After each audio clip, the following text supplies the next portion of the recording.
पुनः आपका दाती गुरु मंत्र में स्वागत। और ये मेरा आध्यात्मिक समय है जिसमें मैं मेरे जीवन का अनुभव आपसे बांटता हूं और आपके जीवन को सुकून और शांति से भरने का प्रयास करता हूं। आज मनुष्य की दिनचर्या इतनी अस्वस्थ हो गई है कि उसके पास अपने लिए टाइम ही नहीं है।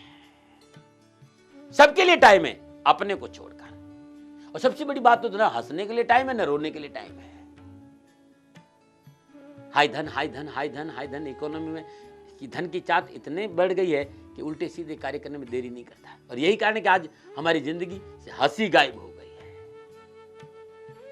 हंसी गायब हो गई है, मुस्कुराहट गायब हो गई, चेहरे की चमक गायब हो गई है। और जो हंसी और चमक होगी वो भी नकली होगी। सेहत के लिए भोजन जितना जरूरी उतना ही हंसना जरूरी, उतना भी रोना जरूरी। और वो आंख का क्या फायदा जिसमें कभी आंसू नहीं छलके। और वो मुख किस काम का जिस मुख से हास्य नहीं बिखरे।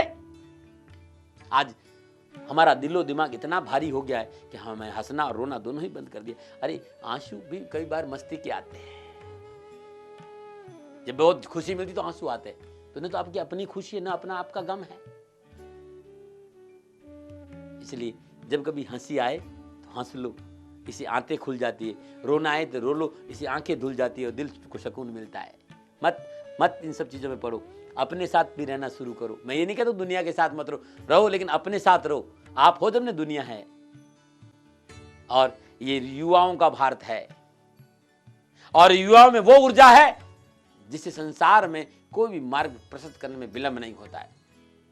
जिधर इनका झुकाव हो जाता है वे स्वयं दूसरों की प्रेरणा के स्रोत बन जाते हैं। मेरे युवा वर्गों से कहना चाहता हूं कि उठो, जागो, स्वाध्याय करो, सनातन संस्कृति को अपनाओ।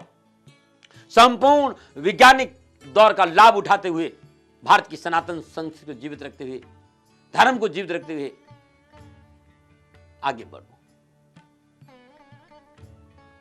बहुत जरूरी है। जिन मंदिरों में युवाओं ने जाना बंद कर दिया ना, जिन मंदिरों में युवाओं का प्रवेश बंद हो गया ना, वो मंदिर बूढ़े हो जाते हैं। ध्यान रखिएगा। धर्म की संपदा जो युवा है, जो युवा चित्त है। भगवान महावीर बहुत ही युवा अवस्था में धर्म के साथ जुड़े थे। भगवान महावीर ने कहा है कि युवा और धर्म का गहन मेल है।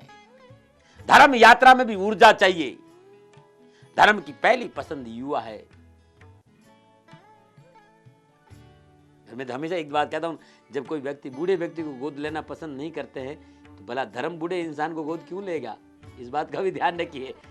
वैसे एक बात ध्यान रखिएगा, माँ बाप को गोद लेने की वजह से, माँ बाप तो वो धरोहर है, वो खजाना है जो गोद लेने से नहीं सिर पे बिठाने से भला होगा। लेकिन मैं एक बात कहना चाह रहा हूं कि धर्म भी चाहता है कि युवा उसमें जुड़े और धर्म को समझना। धर्म दृढ़ धातु से बना और जिसका मतलब होता है धारण करना। जो हमें धारण किए हुए है उसको, जीवन को जानना, जीवन की भीतर की ऊर्जा को जानना। हिंदू, मुस्लिम, सिख, ईसाई, जैन, ये सब धर्म नहीं है। ये अपने अपने समाज का धर्म है। वो शक्ति जिसकी वजह से आप जीवित है, आपका अस्तित्व है। यदि वो नहीं है तो आप नहीं है। उस धर्म को जानना।